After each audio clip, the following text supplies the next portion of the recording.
Mais longtemps avant Babylone, il y a 5 ou 6 000 ans, une autre civilisation remarquable a vu le jour dans ce qui est aujourd'hui l'Irak. Les Sumériens possédaient une culture exceptionnellement avancée. La liste de ce qu'ils ont créé ou inventé n'a rien à envier à nos sociétés modernes.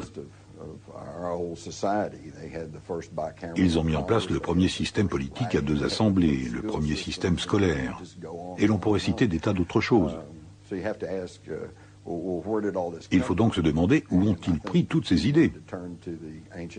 Je pense qu'il faut se tourner vers les anciens Sumériens eux-mêmes et écouter attentivement ce qu'ils ont à nous dire et qu'ils ont répété à maintes reprises. À savoir que leur civilisation leur avait été enseignée par des êtres descendus sur terre depuis le ciel. Ils les appelaient Anunnaki.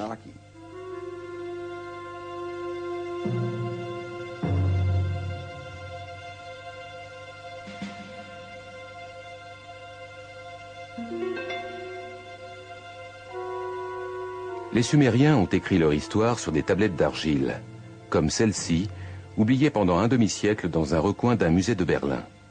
Peu de personnes ont réussi à déchiffrer cette langue ancienne. Zecharia Sitchin est l'une d'entre elles. Les écrits et les éléments picturaux qu'ont laissés les Sumériens derrière eux, et qui datent de 6000 ans, parlent de gens venus d'une autre planète, appelée Nibiru, et de nombreuses descriptions montrent des personnages beaucoup plus grands, au moins du tiers, peut-être plus, que la moyenne des êtres humains, autrement dit des géants. Ce cylindre sauce sumérien, provenant d'un musée de Berlin, est étonnant à plus d'un titre. Il décrit notre système solaire avec le Soleil au centre et les planètes disposées autour. Une réalité que la science européenne ne découvrira qu'il y a environ 300 ans. Il montre également Pluton que nous n'avons découvert qu'en 1930.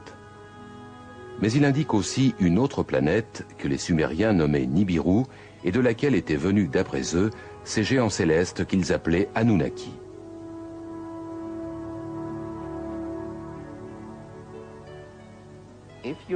Si l'on observe les 3 personnages représentés ici, on voit qu'ils sont à peu près de la même taille. Mais si l'on garde à l'esprit le fait que cette divinité est représentée assise et que l'on extrapole sa taille à partir de la distance comprise entre son genou et sa hanche, on réalise qu'il doit mesurer environ 3 mètres, un géant. C'est l'un de ceux qui seraient venus sur Terre depuis le ciel. Cherchant les signes d'une existence extraterrestre, les astronomes ont poussé leurs investigations de plus en plus loin dans l'univers. Mais peut-être aurait-il pu se contenter de regarder plus près. C'est dans notre propre système solaire qu'un mystérieux objet a récemment été détecté à proximité de l'endroit où les Sumériens avaient situé leur fameuse planète Nibiru, fief des Anunnaki.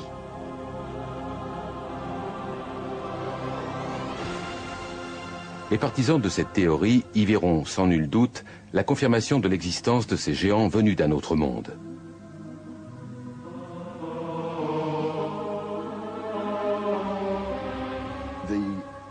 En gros, l'ancien texte sumérien nous dit qu'il y a plus de 400 000 ans, ces Anunnaki sont venus de l'espace et ont atterri sur notre Terre, dans la vallée du Tigre et de l'Euphrate. C'est là qu'ils auraient établi une colonie qu'ils ont nommée Éden. Dans la Genèse, Éden est l'endroit où Adam fut créé à partir d'une poignée de terre et Ève née de l'une de ses côtes. Mais certains ont une vision plus scientifique, voire high-tech, de l'apparition de la vie sur Terre. À un moment donné, ayant besoin d'ouvriers, de main-d'œuvre, les Anunnaki ont décidé de brûler les étapes, en faisant appel à ce que nous appellerions le génie génétique. Ils ont pris le sperme de l'un des Anunnaki, qu'ils ont associé à l'ovule d'un humanoïde primitif, probablement l'un de ces êtres dont les paléontologues trouvent aujourd'hui les restes en Afrique, comme la fameuse Lucie. Et ils ont produit une espèce hybride qui allait devenir Cro-Magnon ou l'homme moderne.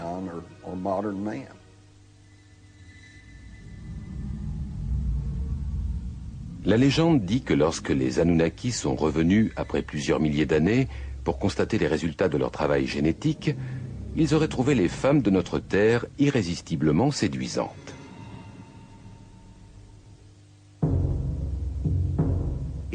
Tout cela est dans la Bible.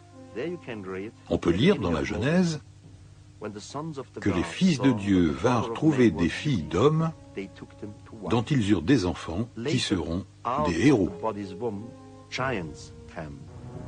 Ces titans se révéleront si destructeurs que les Anunnaki qui les avaient engendrés décideront de les tuer. Le livre apocryphe de Baruch précise même le nombre de géants qui auraient été supprimés. Le livre de Baruch précise: alors Dieu fit le déluge. Il détruisit toute vie sur terre, y compris les milliers de géants qui l'habitaient.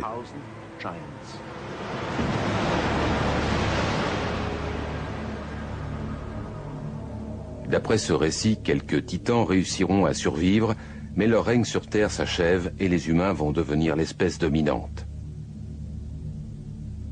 Les géants vont toutefois continuer à vivre dans la mémoire des hommes, telle une image étroitement associée à nos origines.